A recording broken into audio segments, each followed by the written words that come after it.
Hey everybody, I'm here just getting started. I'm really tired today, so I'm not sure.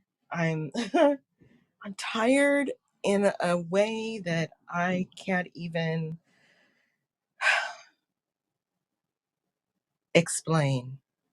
I think I am profoundly sort of soul deep exhausted at the moment.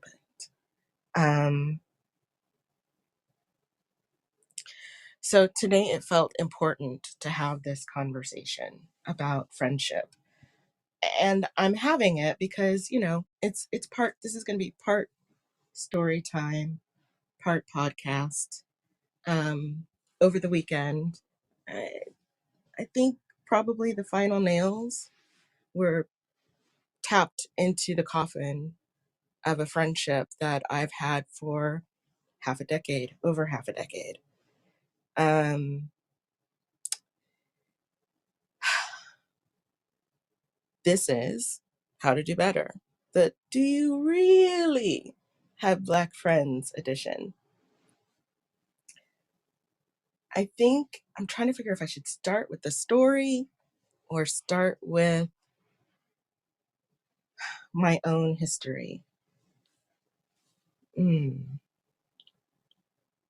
The story that I'm going to tell is going to be familiar to most Black people, who find themselves in primarily white environments. It's something that I think a lot of us share. The thing of, all right, I'll start with me. I was raised in a very white town, culturally Black, very Black household. But I spent my life going to church with, sleeping overnight with, going to school with um, white people.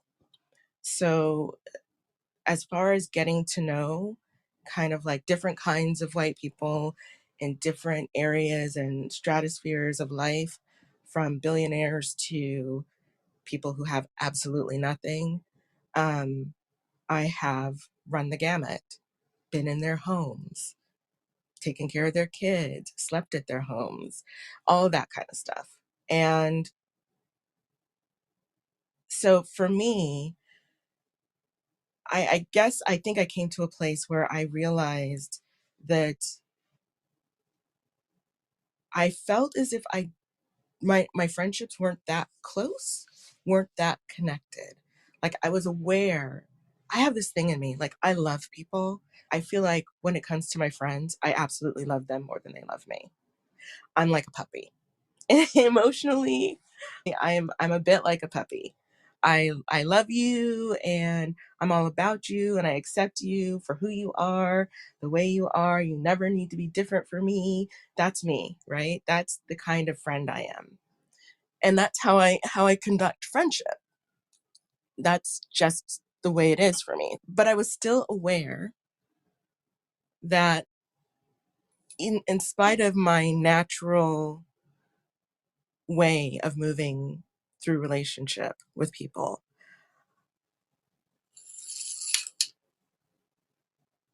I was aware of a feeling of this person thinks that we are really, really good friends.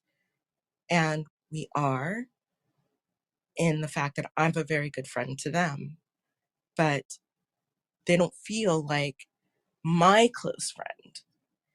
And I didn't know what it was about um, until George Floyd, frankly. It took that long for me to really recognize what was up in my friendships, especially the interracial ones. Because the truth is when you start compartmentalizing yourself, it's not something you just do in one space. Felt that I knew that talking about race in my friendships with my white friends would be catastrophic. And I don't know if that was true about them or not. The closest I ever came to it before, I'm going to say 2015, probably, was when a girlfriend of mine we were in our 20s, and we were talking favorite movies, and hers was Gone with the Wind.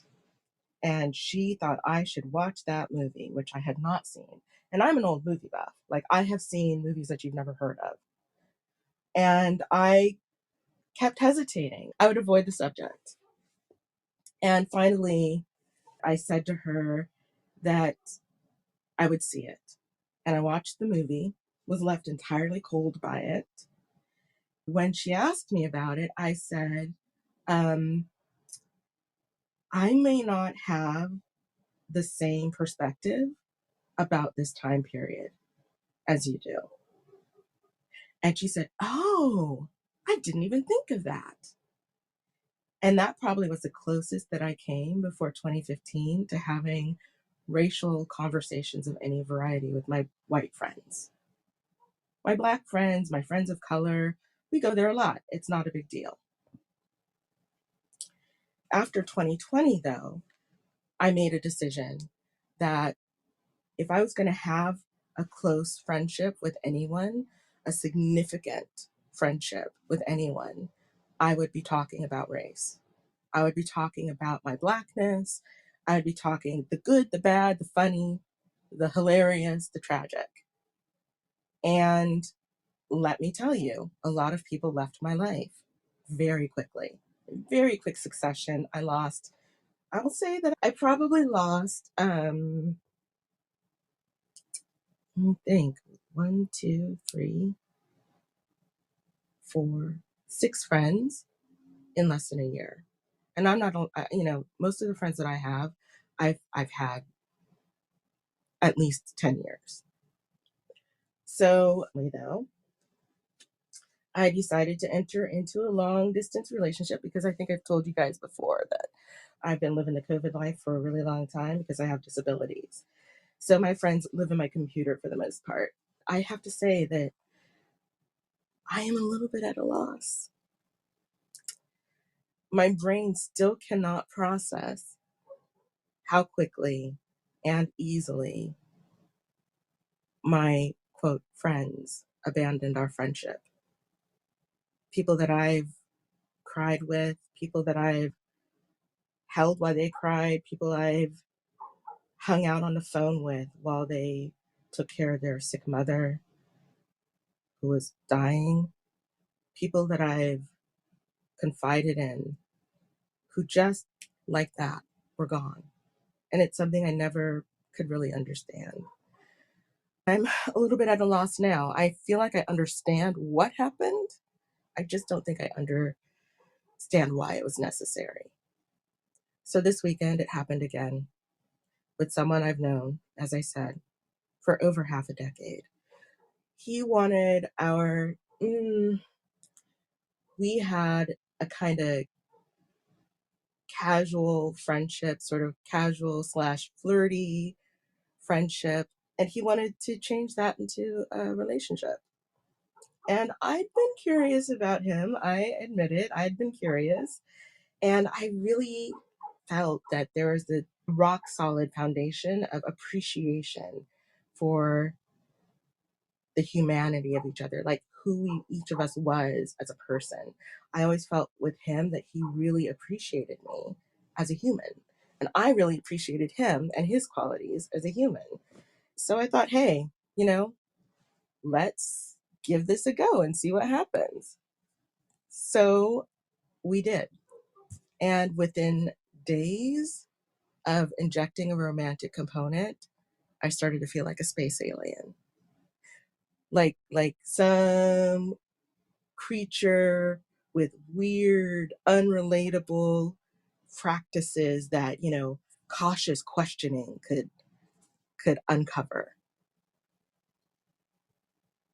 It was more a vibe that I was picking up. Suddenly he remembered that I was Black. And suddenly there was a lot of just ideas about the strangeness of what that must mean. He said a couple of things, not a lot, but there was a vibe there that I just felt suddenly as if I was not just a stranger to him, but strange. that really bothered me. And I thought, we're going to have a conversation. I mean, of course, we were going to have to get into race some because, there's no way I'm going to be in a relationship with anybody and we're not going to talk about race. But I was so shocked by this kind of exoticizing of me because like I said, I've known him for over half a decade. That I thought with us knowing each other for so long that he'd had plenty of time to, get out his feelings about me being Black, his white feelings about my Blackness. I felt that there was plenty of time for him to be surprised by my vocabulary, to be interested in, to be shocked by the fact that strangers have touched my hair. I felt like there was plenty of time for all of that stuff to have come out and for him to be over the novelty of me being a Black woman. I used to have these group chats that I hosted, and many of those conversations centered race, gender, and sexual orientation. Was he just not listening? I don't know. I don't know. It's a virtual world that we're inhabiting. In a particular space, some random guy tries to use the in word to attack me, hard ER, right? And my friend is present for this. And his response, because I addressed the guy, I was like, could you watch your language? I peeped him when I first came into the space. It was something about the way he was talking that I understood back in my brain, in the part that detects such things, that he could be a problem. I remember thinking to myself, it's a Sunday morning. I just want to chill. I really hope this guy isn't going to be racist. And he, of course, drops the N word. I ask him not to. He and I start to get into it a little bit. He starts trying to explain to me that he's Dominican, which I know is BS, and he knows is BS, but he also knows that neither of the white people with us understand that that's BS. Because Black people, we do not use the N-word with a hard ER unless we're trying to degrade someone. And for sure, whether you're allowed to use it with an A if you're Latino, you most certainly do not have permission to use the hard ER. So he knew what he was doing. And I knew what he was doing. And he knew I knew, and I knew he knew I knew. We understood what conversation we were having between the two of us. I wanted to get into the weeds with him. And I was trying to figure out how to do that, apart from saying, could you watch your language? When my friend hops into my DMs and says, this is why I don't think anybody should use the word. And I am suddenly in a WTF moment because now not only do I have to deal with the ignorance of the fool who's talking to me and the ignorance of his girlfriend who is stepping up for him, I now have to deal with the ignorance of my friend as well. Now I just want the conversation and the interaction to end as quickly as possible. So I do that. And, to his credit, he right away, he typed again, yeah, we can talk about that another time, which I appreciated, that he understood that now wasn't the time, but it also shocked me that in a moment when I'm being attacked with a word that is frankly triggering me, it does trigger me. I was half in tears the entire day. It had been a while, not been a long time since I'd heard the word, because in online spaces, there are people who grief using the word. You show up and they're griefers and they're griefing everybody, so they do it with you too. And that doesn't really hit me that hard. But it'd been a long time since someone attacked me with that word. For me, it has profound personal relevance. My grandfather, that was probably the last word he ever heard. He'd been overserved one night, decided to sleep it off in a police department parking lot, and they found him with his hands tied and a plastic bag over his head. That's my mother's father. And my mother's trauma, because in those days, they didn't have grief counselors for little Black children. whose fathers were killed by white men is what I've lived with. That word triggers me in a personal way. So I'm trying to deal with my own emotional state, trying to manage the energy of the situation because now my friend is also part of the problem. It was a lot to do in that moment. And all he had to do was like, oh, I'm just sharing my opinion, right? He's like, we can talk about it another time. And I immediately decide, yes, we are in fact going to talk about this another time. I brought it up to him twice. I said, let's do talk about, the use of the N-word and who should use it. I thought that's my in for having the conversation, starting the ball rolling. I knew that he was nowhere near the same pages as my exes had been as far as their understanding of race. Because here's what I know. My last three exes, I think only one of whom was Black. When that guy said the word, it would have been purely my option as to whether I needed to address it personally, because all three of them would have been on it. And I knew that. So in this situation, I knew that I was dealing with someone who was still pre-K when it came to racial conversations. So I brought it up a couple of times and kind of waited for him to give me an opening or to bring it up himself. And no joy. So finally I said, let's talk about, that inward thing tomorrow. And I followed through on that. I set the table for the conversation, invited him into a space, and we started talking about it. I wasn't ready. I did want to talk about how I felt exoticized or alien or othered or whatever in our relationship. But in that time, I backed way off.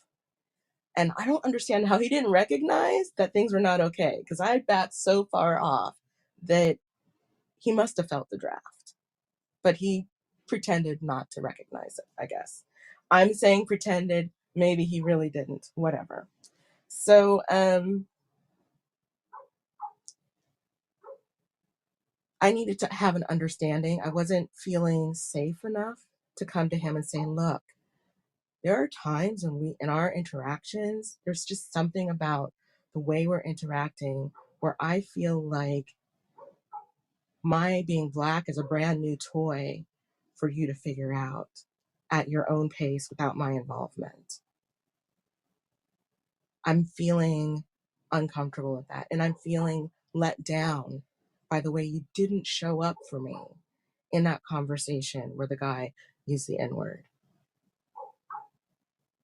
And I didn't feel comfortable saying that.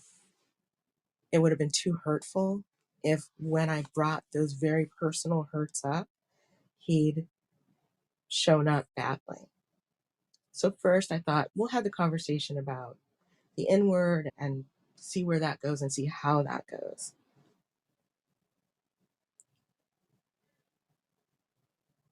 So we talked about the N word and when, if, how, and for whom talking about race is necessary.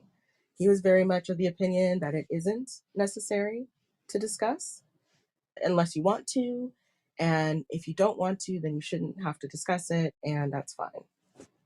Um,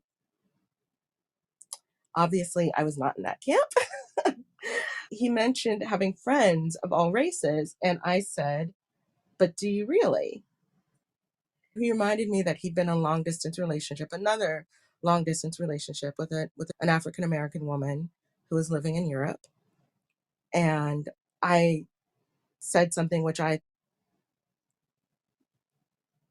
thought was self-evident, which is you might not be as close as you think if you've never talked about race.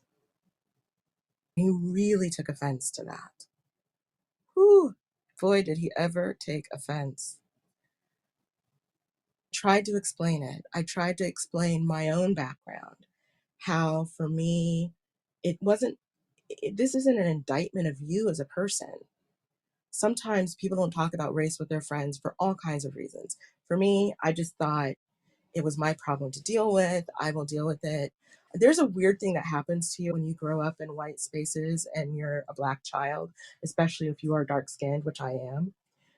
Um, you you feel afraid of reminding people that you are Black. So I just sort of taken this habit that started when I was very young and carried it through most of my life until there came a point where I felt sharing with people, allowing people to know me, also means allowing them to know my Blackness and my relationship with my Blackness. I do believe that I had friends at that time in my younger years who would have been willing to have these conversations with me, most likely, because most of them had a lot of Black friends. I just avoided the subject because it was too uncomfortable for me to figure out how to bring it up. So when we got to that point and I explained, this isn't necessarily about you, but it is kind of true. I said, look, your girlfriend, your ex-girlfriend, she would have had racial experiences to talk about because if she lived in America, she grew up in America, and then she moved to Europe. I know myself growing up in America, going to Europe, how my Blackness is responded to in Europe and various countries is extremely different from how people respond in the US. Extremely different. And depending on the country, even different from each country in Europe. So the idea that that would be a topic that she never even broached with him said something to me. Didn't necessarily say anything about who he was as a person, but it most certainly said something about her own comfort level with talking about race, whether it had to do with how she felt he might react or whether it was just her own personal like difficulty and block in bringing this stuff up. I said to him that if you're not talking about race, if you're not invited to a Black person's home, you might not be as good a friend as you think you are. Another thing, he took profound offense to my saying that I don't care about intention. I care about how people show up. I talked about my evolution.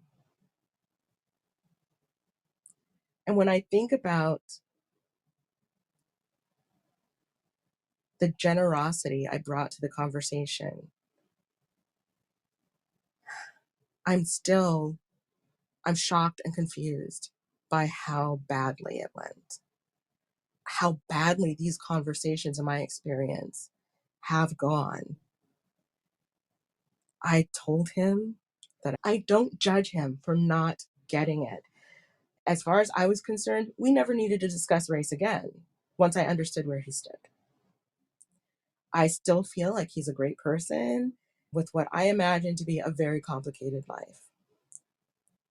We were not going to be lovers and we're not going to be that close of friends. But the relationship that we'd had, where we kind of flirt a little, kind of laugh a little, or after time goes by and this stops being like disappointing, I just didn't see a need for it to be a big barrier for us still continuing to know each other.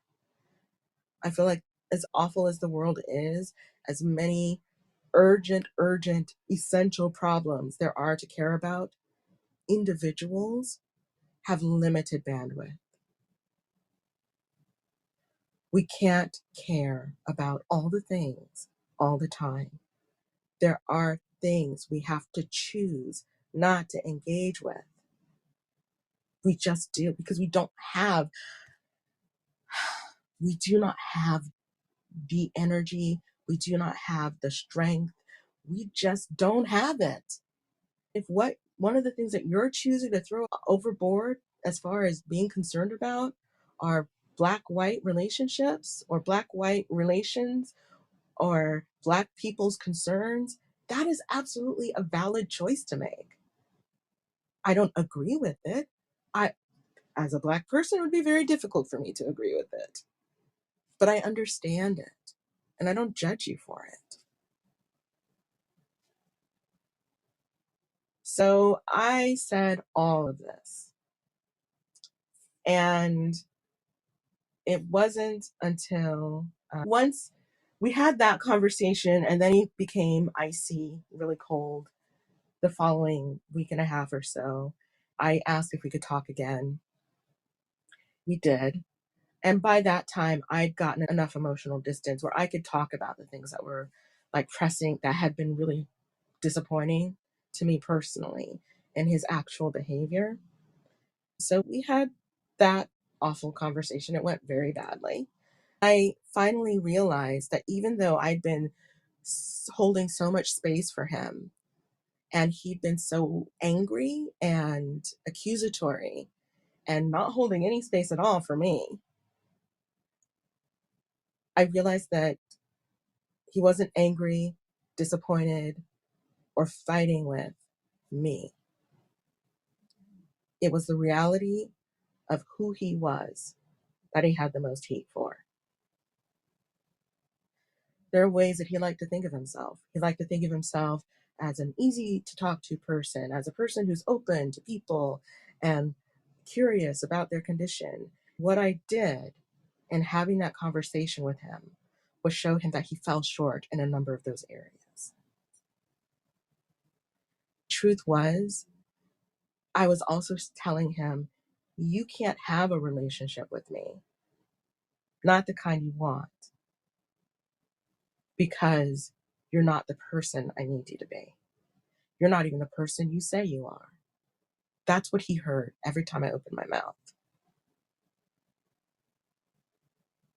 He also knew, and I know, that in order for him to shift his ground to be that person, he'd have to upend his entire life. Because what did I say about compartmentalization? We don't just do it in one area. We don't say, I'm going to compartmentalize this thing and only this thing. Once we start compartmentalizing, it's a coping strategy and one we can use in any area, whether we're conscious of it or not. He figured out a way to survive life, to do life with these boxes. And I came along and told him that's not good enough.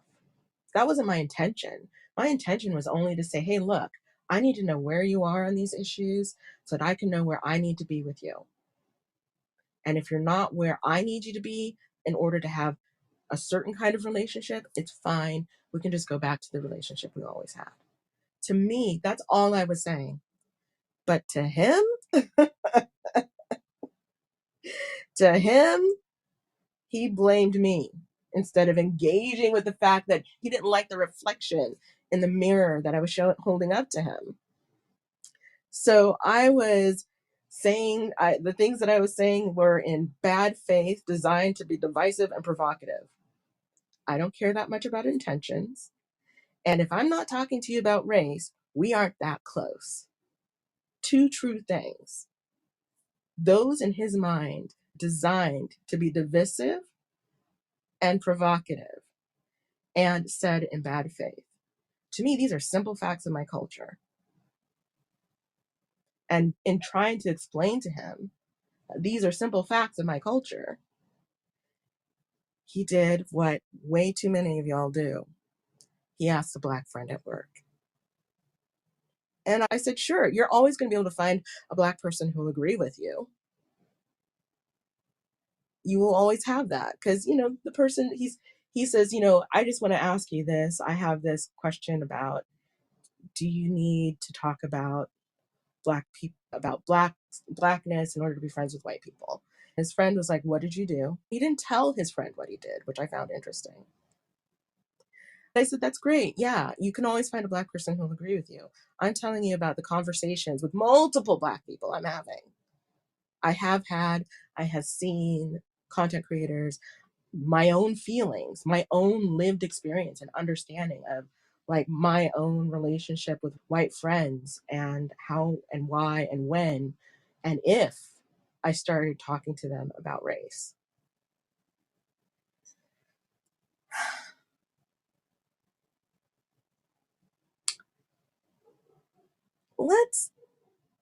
And I'm going to say it again, I don't care that much about intentions.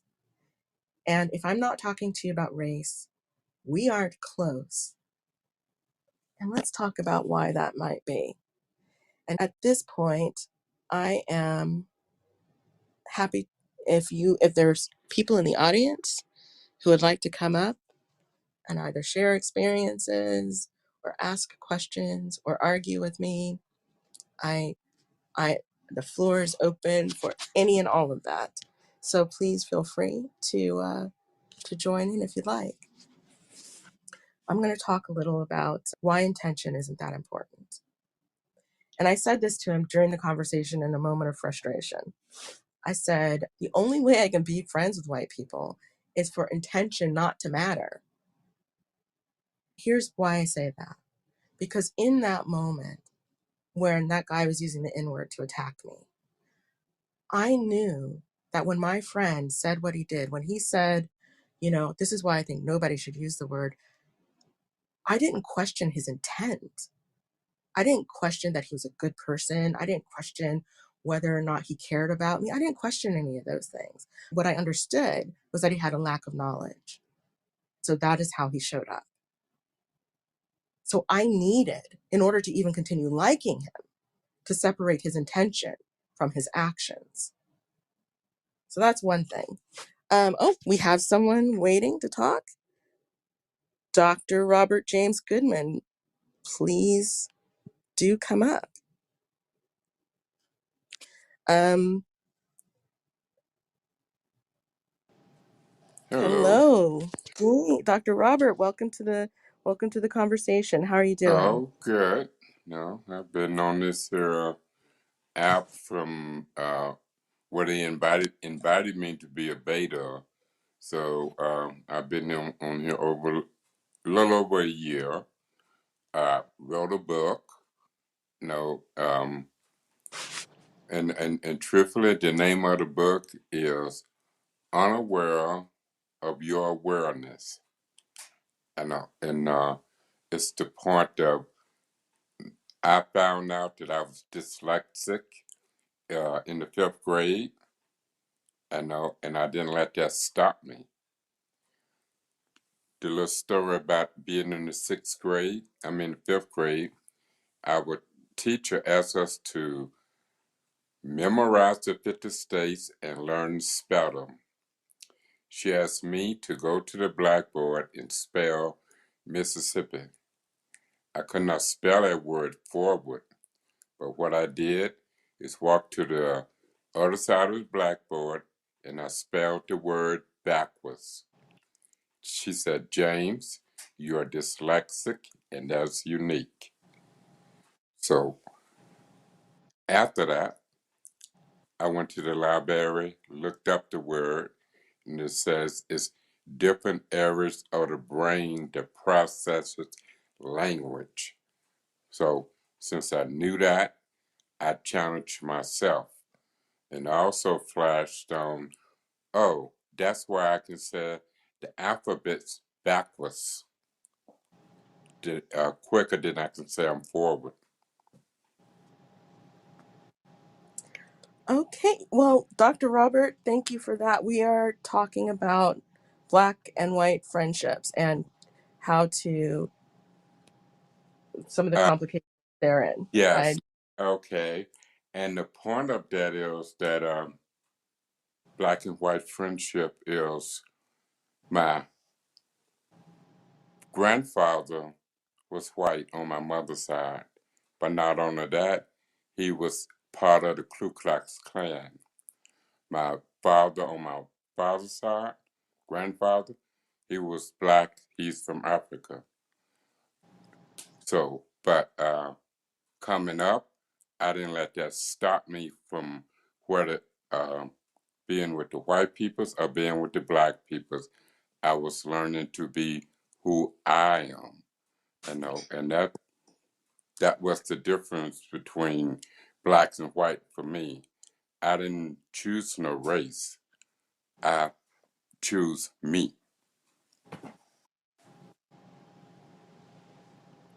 Thank you for saying that. Do you talk about race with your white friends? I'm married to a white woman. Oh, okay. Do you and her talk about race? all the time. And what about your friends? Do you talk about race with your white friends? Uh, yes, What would it mean if you couldn't talk about race with them? my father friend said, "Who's your best friend?" He pointed to me. His son says, "Who's your best friend?" I said, "My father."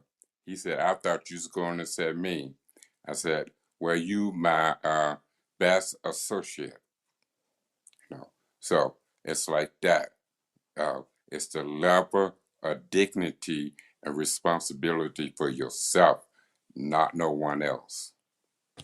I think that is something that when you just said that, I think that is something that I've heard or experienced a lot in my, and thank you again for coming up to talk about your own experience.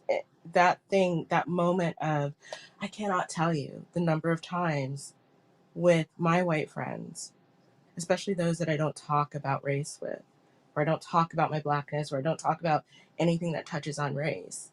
And Mm-hmm. they'll have said, you know, that I'm a good friend of theirs. And I know for myself, we're not that close, or I'm not that close with someone, and they've been surprised, or I thought, thank you again for coming up, James. Either they thought that we were close, or they were surprised to find out that I thought that we weren't. That's happened a lot. I think what James was saying about, bigotry in different people, I think that's super important.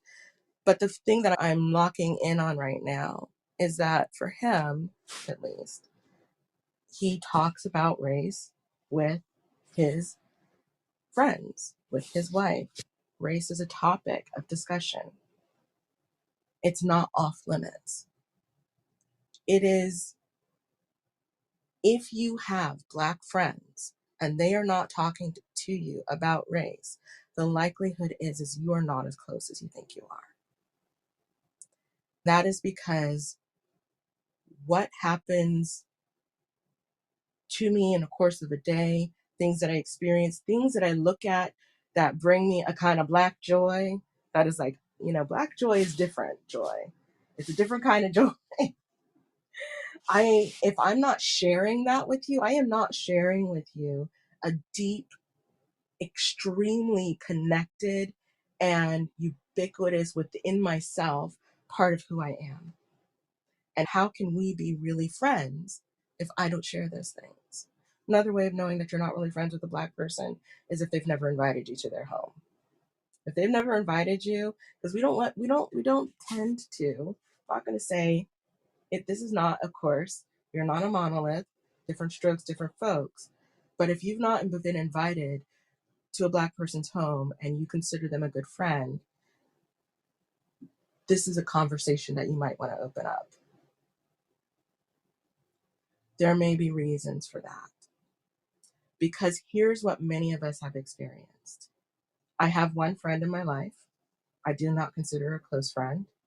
I'm aware that in my life, I am the person whose name comes up if someone says to her something about her being insensitive or not understanding something or racist or whatever. I'm aware that my name is going to come up for her because that is the function primarily for her that I serve in her life. She's not interested in me. She's not interested in my life. She's not interested in what's going on with me beyond some very, very superficial things that she always asks me about. You kind of get a vibe for where your friends are on the spectrum without even needing really to have the conversations.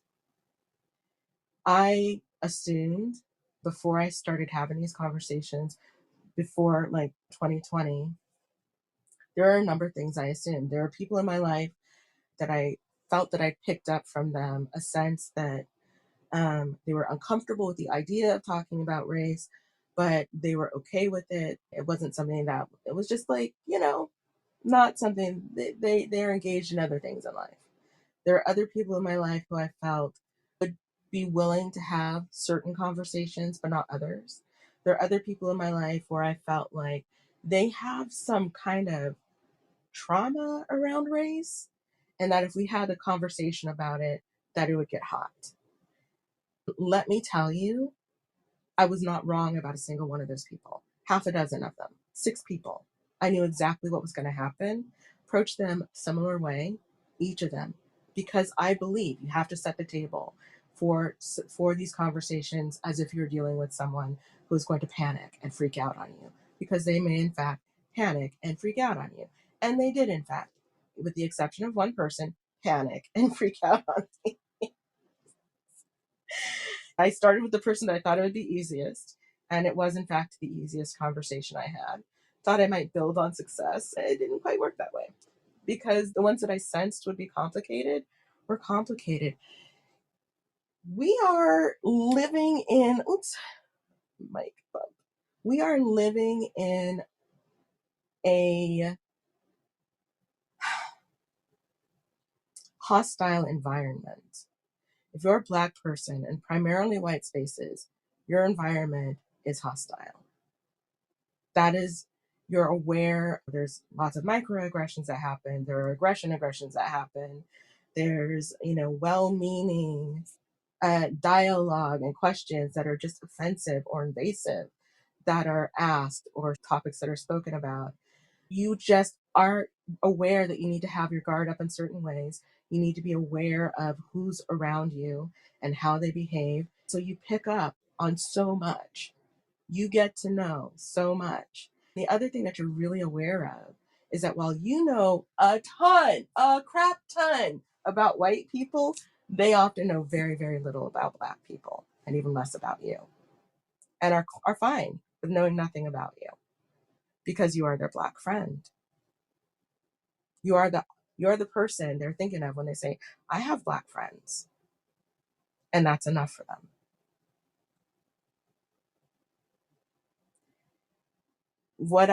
Another conversation I've decided to have with my white friends, which I've had with all of them except for one, is do not mention my name.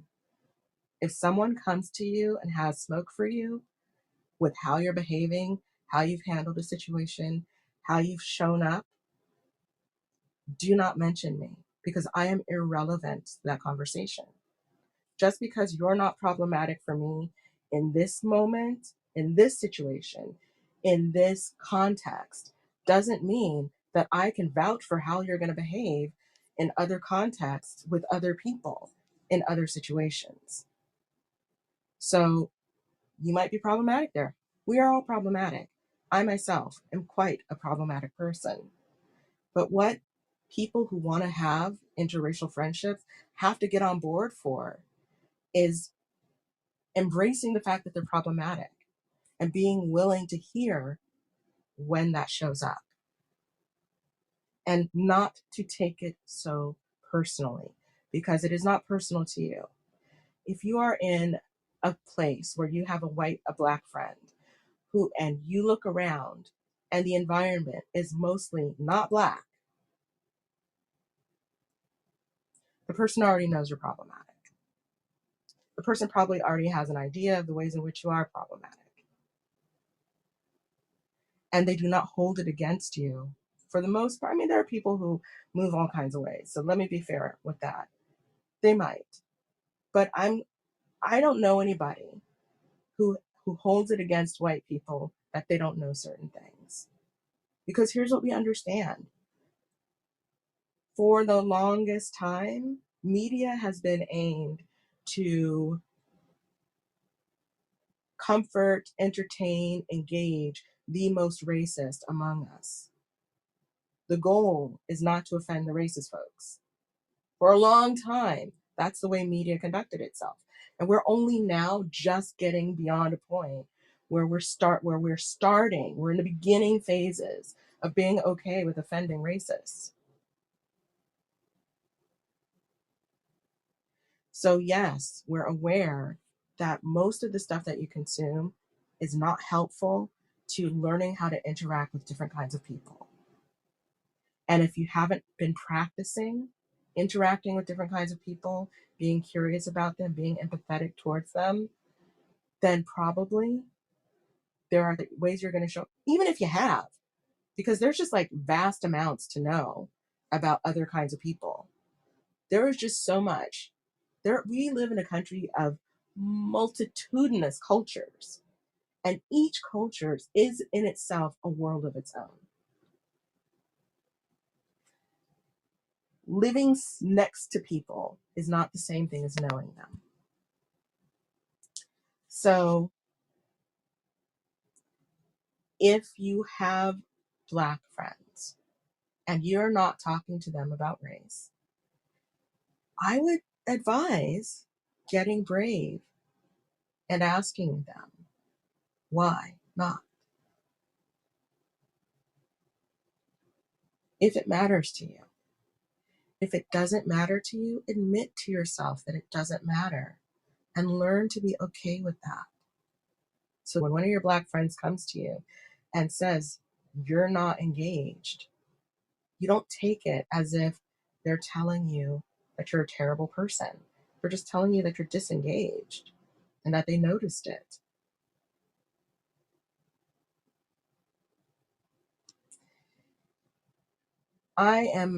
Please feel free to come up if you would like to. I have a message. Let's see.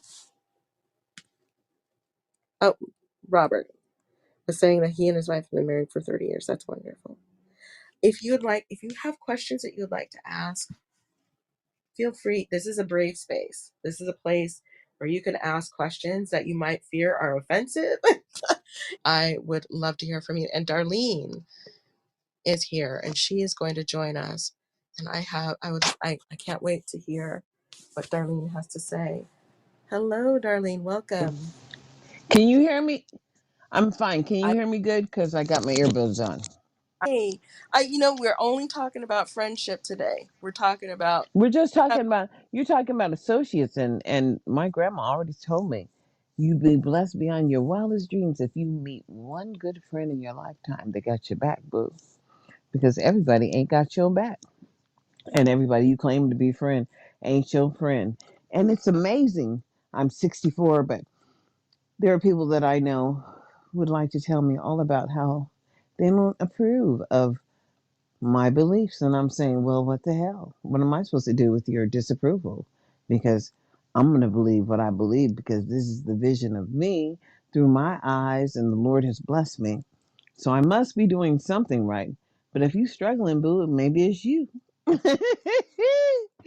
I have to make myself laugh sometimes because it is reality that we're living amongst dysfunction. And you start watching a Netflix series, like I can just actually binge on a Netflix series and just not even think about the world going on and watch it for 12 or 15 hours just straight, getting my snacks and getting my water and trying to tune out what's happening where I live, yeah, as our my people aren't making it. yeah. And what should we say? I mean, if you don't know, you have a right to be educated Darlene, without being, yeah, you just have a right, huh? we do. And I want to get into the friendship aspect of it because that is something that I think you said your mom said to you about My friendship. grandma, my Your grandmother, yeah. something that I And she, also be a little I bit. mean, This might be also a little bit of a cultural difference. well, Um, no, wait, because you have to realize we living in America and we have all kind of wait, cultures listen, around us. let Your me, beliefs are yours. Darlene, Mm-hmm. you're getting way off topic, way off topic. Um, the, that there is a bit of a cultural difference, I think. I, I, my, in my observation, like I was told the same thing, but I was raised, like I said, in a very white area. And one of the things that my mom would say to me is all these not every friend.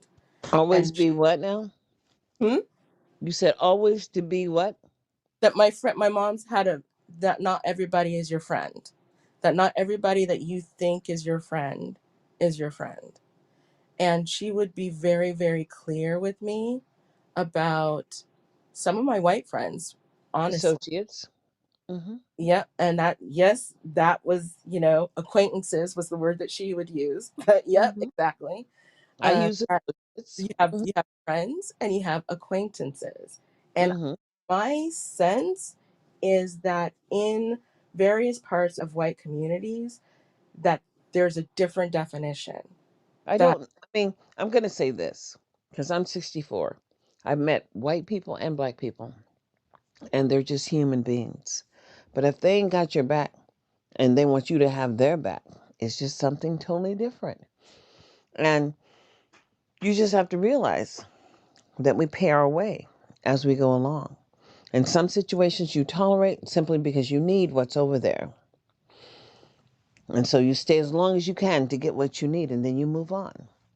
But you don't need to realize, you need to realize that whatever you need, the universe is going to provide it to you. Now, how do you make use of it? Because that's the real right, deal. And if you can't calm yourself enough to understand that you're just there to listen and gather information and move on, just passing through. And here we are. We can't do any better than we know what we have to do, what we have to change in order to do better. So many of us fail to communicate, and that's just the way it is. But if you never talk about how you feel, or you want to socialize with somebody who never tells you how they really feel, and then when they have the moment, they step up and tell you about you, well, what should you do with that? I've decided not to do a damn thing. People can perceive me how they perceive me. I tell my son that this woman got on, she wanted to call me a narcissist, and he says, well, Mama, that just means that you love yourself and you don't have room for interpretation of anybody else's interpretation of how you see it. And I'm saying, yeah, because the rules are the rules. And if you ain't making it, you ain't making it. And we need to talk about that. Good, but maybe that's just me. no, I appreciate that because I think that that is, look, here's the thing. I'm really bicultural. Like Miss I Ray, I know. I am not black as, you. All but right, but it really doesn't matter because you but can love who but you want to but love. but truthfully, as far as like, no, and I don't say that to say, oh my gosh, no, no, never, and because I have no problem with people being biracial, and I have no problem with interracial dating and all of that because I've done plenty of that myself. But what I mean is, like, I'm very, very black, and but the difference when I say bicultural, I mean I was socialized both white and black. Me too. So My right, dad was in the Air Force, so mine and too, mm, girl. So it's just real. It gives you a different perception it of does. life, It and you're living on base housing, so all your needs are met, and you get to go to the movie theater for a quarter. You get to spend your time in the hobby shop and do jewelry making or pottery. I mean, all those resources are on the right, base. They provide resources for the children who are being raised up right. And so, in the service of Darlene, America. we're getting way off topic again. No, I understand what your topic is, but Yeah, I'm saying that we all come from different places. That's all I'm saying.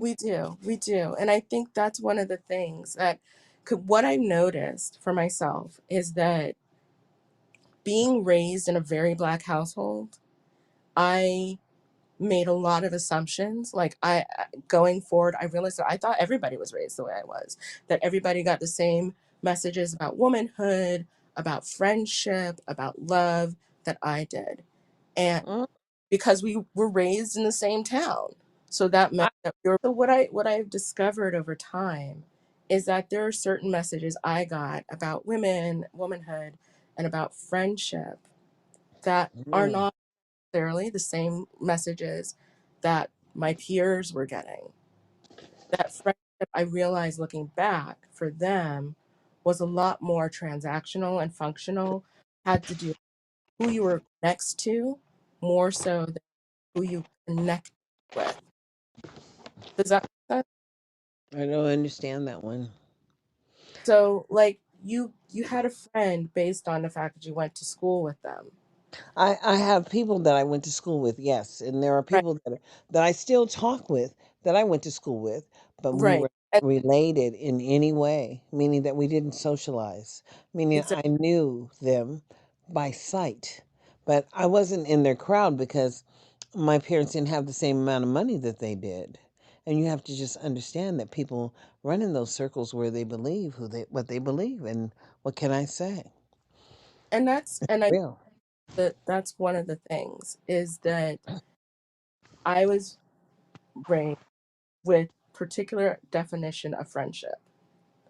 And Mm. schoolmates were my schoolmates. They were not my friends. That's what the word was in my house. Thank you so much for coming up, Darlene. I really appreciate your input. You just really brought up a lot of, I'd forgotten all about that whole acquaintance versus or associate versus friend thing, but that's a really big part of it. Like I was raised with the idea that friends were people that I connected to, people who had my back and whose back I had. They were not, they were not, they were not, they were not people that I was in the company of automatically. Those were not automatically my friends. And I remember being at coming school from home from school and talking to my mom about my friend Cherie, right? My friend Cherie. And she's like, that is not your friend. That is your schoolmate. And I'm grateful for that because if I told you about the number of times that Cherie was shady and difficult, you would not believe it. Cherie faded in and out of my existence for reasons I don't know because, I was really young at the time. And I have my thoughts, my suspicions, my ideas. It, we were still, it wasn't, we didn't have official segregation in my town, but there was social segregation was still very much a part of it. So your parents protected you by helping you to discern between people who really had your best interest in mind and people who did not. And you did not call people who did not have your best interest in mind friends. So when I say I'm a friend, when someone is my friend or that I have people in my life, I do think that's a little bit of a cultural difference sometimes. I'm not saying like every white person was raised to have transactional relationships because I don't believe that. But I do believe that there's a more of a leaning in for some white communities where children are more likely to come up with the idea that if you go to school with someone, they're a friend. And if you're in class with them and you talk to them, they're a friend. If you go to work with someone and you talk with them at work, they're a friend. And these are never people that I've ever on any planet ever considered to be my friends. Ever. I don't care how much I talk to you at work. If we haven't developed a connection where I feel like you have my back, we are not friends. And I don't know how true that is for other Black folks, but it is definitely true for me. And it is definitely something that evolved to a large degree because of my Blackness and being situated in a white space. It probably would be very different if I was raised in an area where the majority of the people around me were also Black. I probably would have people at school that I just talked to that I would consider friends, and it wouldn't be considered essential on my mother's part. Essential. It was essential to her to inform me these are not your friends because it was just not, it was safety, you know? It was a question of making me safer, emotionally safer, in some instances, physically safer, to make those distinctions. And it's carried through with me to this day. So I would offer, if you are really willing to talk about friendship and the whiteness and the Blackness of it, please do feel free to come up. Otherwise, I will redirect the conversation as much as I can and then maybe cut your time short. So I'm sorry for that, but I just need to do it. The other part that I wanted to discuss, so I think we've gotten into as much as possible the idea of, if you're not talking about race, probably you're not as close as you think you are. The other part was about intention. And I started it off by saying that I couldn't be friends with white people if I didn't separate action from intention. I couldn't be friends at all with any. And I kind of feel like, to humanize that more, I think on a human basis, it's helped me a lot, because it means that I can watch how a friend shows up for me and recognize that they have needs that go beyond and apart from what I need from them. And so they may not be willing to show up for me in the way that I need them to in particular situations. So he wanted this friend of mine, he wanted credit for meaning well. And I give him that. He has credit for meaning well. I believe he meant well. In our first conversation, I believe he meant well. In the interaction where the person used the N word, I believe he meant well. But the way he showed up was a problem for me, created more problems for me. And frankly, I care about that much more, because that part affects me. What you intend, that's for you. That's your business. That's what makes you feel good, able to sleep at night. That's fantastic. How you show up is what affects me. It's incredibly selfish. It's incredibly self-centered when someone comes to you and says, hey, what you did is a problem, and you tell them, I mean well, so it's okay. Or I mean well, so that should count for you. You don't get to decide what counts for me. If you're not willing to engage with my issues, with my struggles, with my joy, but you expect me to care about how you comfort yourself when you screw me over, you got another thing coming. Meaning well is not enough. Read, ask questions. Those things matter. Those things help. And the thing was, I've banged my head on this same wall 8 times now. And what's so frustrating is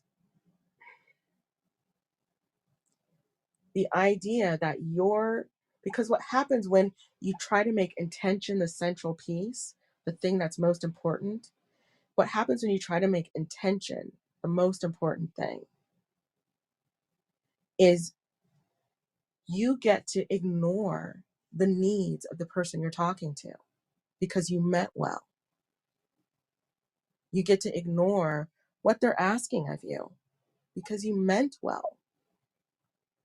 And that doesn't work for me. It doesn't really work for anyone. Foundationally, it doesn't work for people. I, I, uh, I take intention into account when behavior doesn't measure up, when someone does something that's really problematic or hurtful. I say to myself, I know that their intentions were not that. Their intention was not to abandon me. Their intention was not to stab me in the back. Their intention was not to not show up for me. I know that that was not their intent. But the behavior that showed up that caused me a problem is still the behavior that caused me a problem. So this is deeply complicated. All right. It looks like I don't have anyone who has questions that they would like to ask at this point, or in a discussion they want to engage with. So I'm going to probably wrap this up. And how do I want to wrap this up? How do I want to close this down? I want to say to Black people who are in interracial friendships who have broached these subjects and had them go wrong. You're not crazy. You're not a terrible person. It went wrong. You're probably not to blame for it, to be honest. These are hard conversations to have. It is difficult to have them in a way that goes, quote, right, where there's a gap of understanding. So I have a different understanding of friendship than my ex-friend did. And so when we started trying to talk, my idea of what we were trying to save was very different from his. And just recognize that that may be the case for what's going on in those conversations that you've had that have gone badly with friends. I'm going to say it also, there's another part to this that I forgot to add in, is again, when I talked about this person, we've known each other for more than half a decade. Most of the people that the other 7 people that I'm no longer in relationship with, or 6 people that I'm no longer in relationship with, we had relationships that went back years, at least 4 or 5 at the least. And we've always had good, we'd never really had any like real unpleasantness. I thought they were a cool person. I thought they thought I was a cool person. I thought they thought our interactions were valuable in their lives, that were meaningful to them, and mine with them were meaningful to me. I found our interactions meaningful. So to me, I thought we were trying to save something important.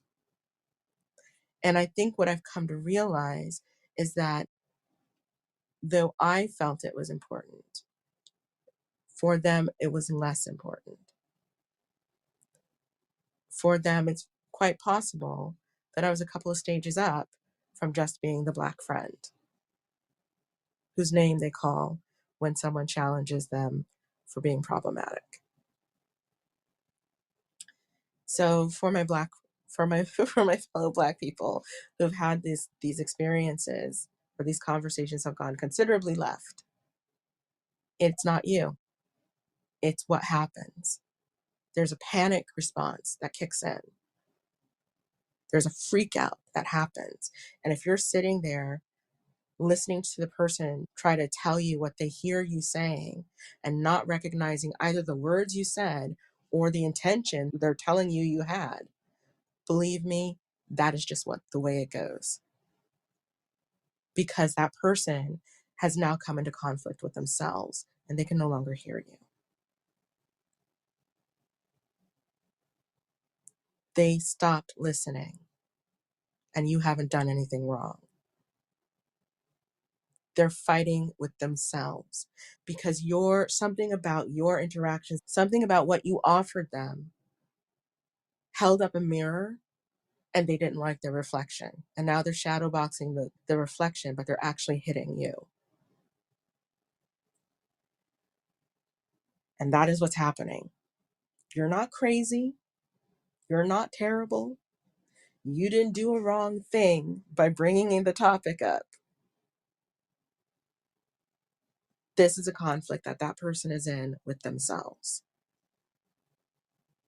And you've become irrelevant, surplus to the conversation. So I'm saying that to fellow Black folks, for white folks, if you would like to have Black friends, it's important. Here's some of the things that you can do to be a better friend to your Black friends.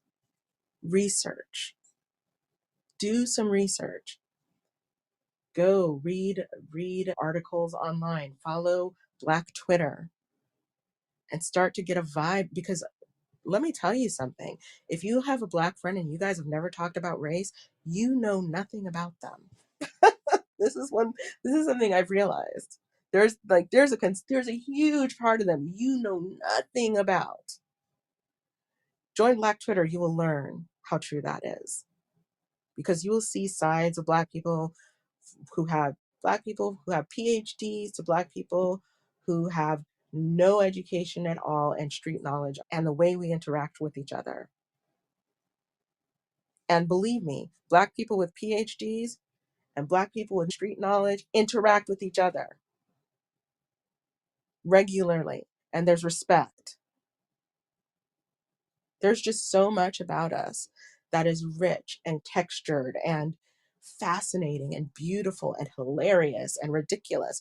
There's so much, you're missing so much if your Black friends are not talking to you about race at all. First, though, they have to know whether you're safe.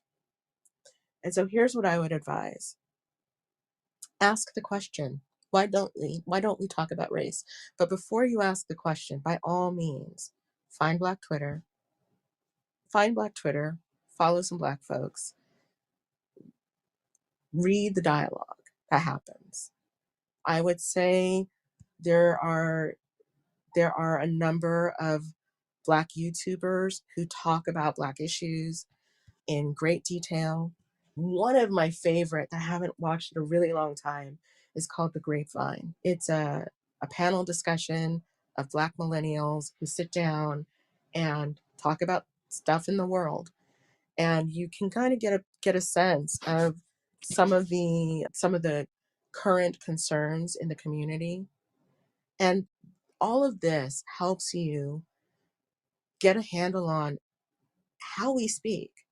Because another thing that I recognized in my interaction with my friend is that I keep forgetting this.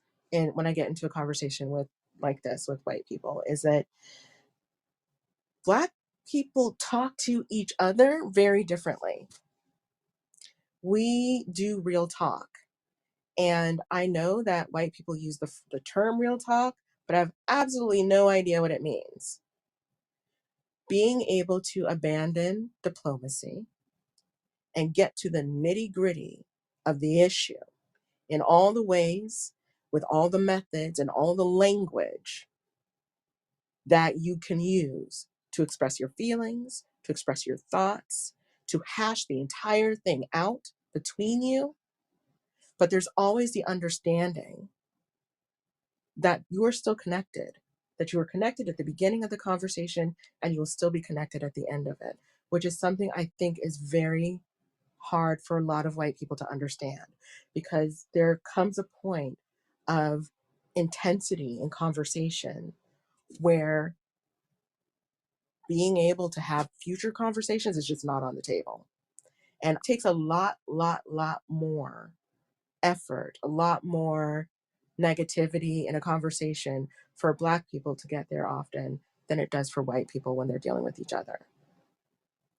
So if the conversation gets intense, recognize what they're doing. They're not hating you. They're not getting ready to throw you away.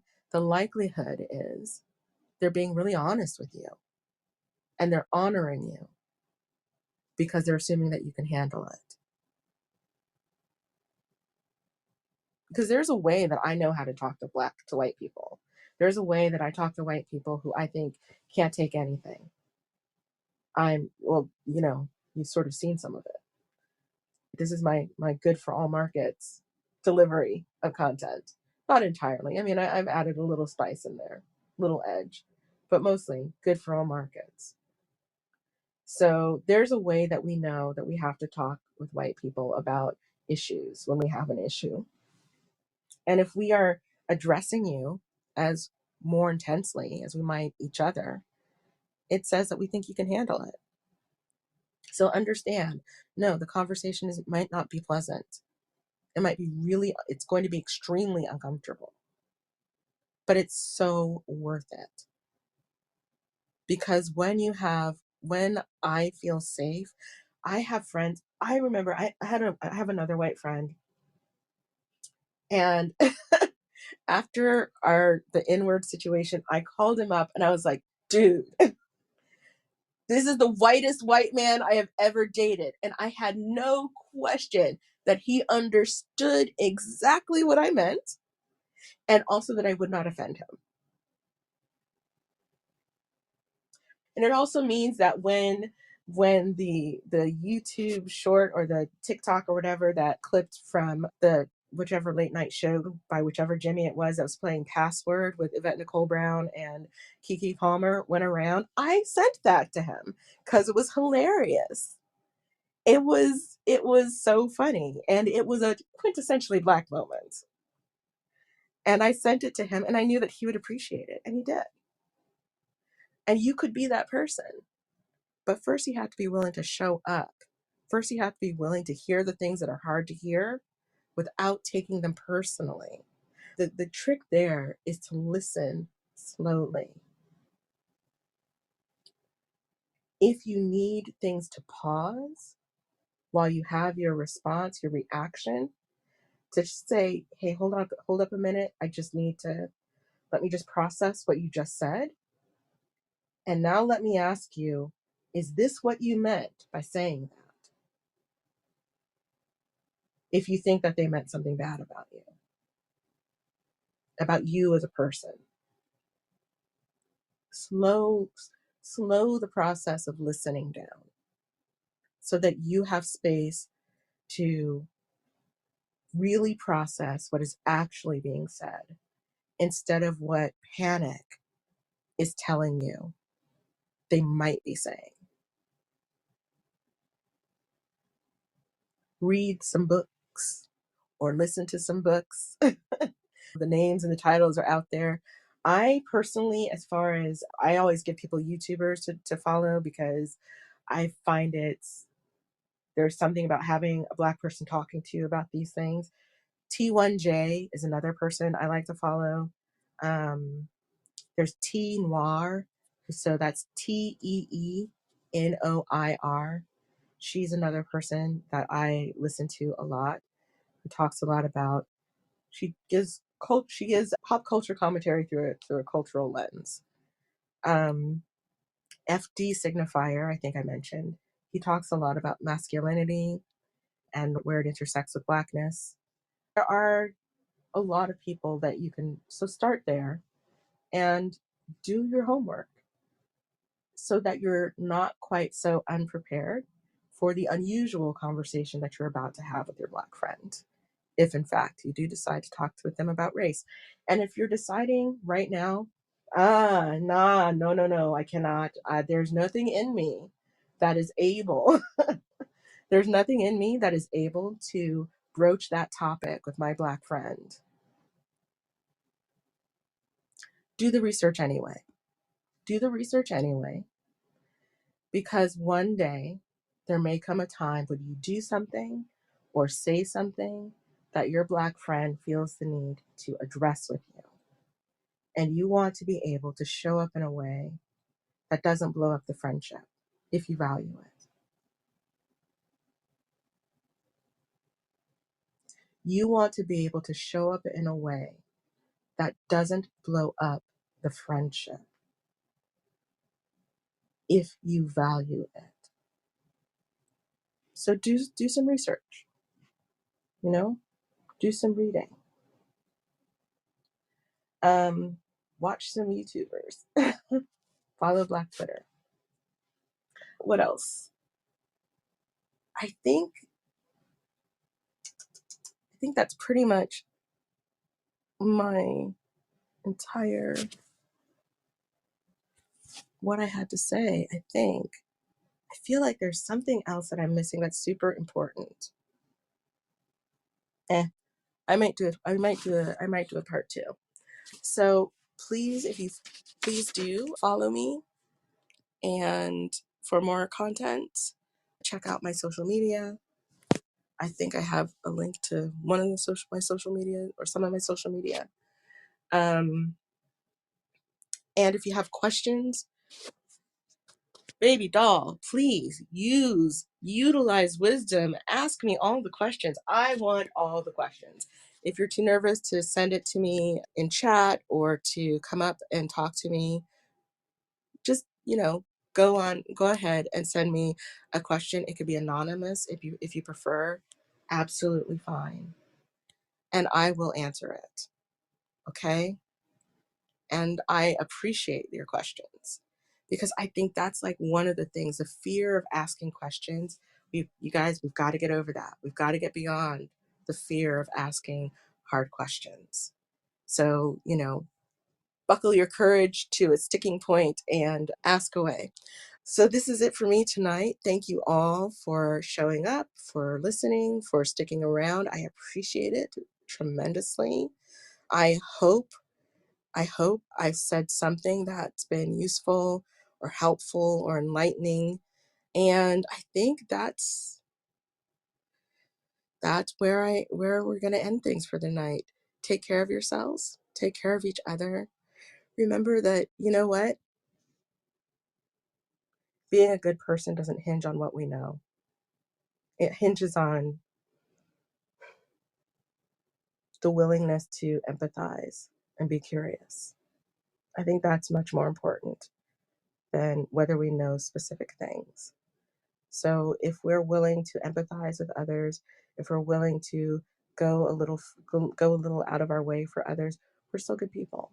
Even if we get it wrong, even if we mess it up. My friend, no doubt in my mind or heart that he's a good person. Still a good person. Just triggered, deeply triggered by our conversation. Anyway, have a great night all.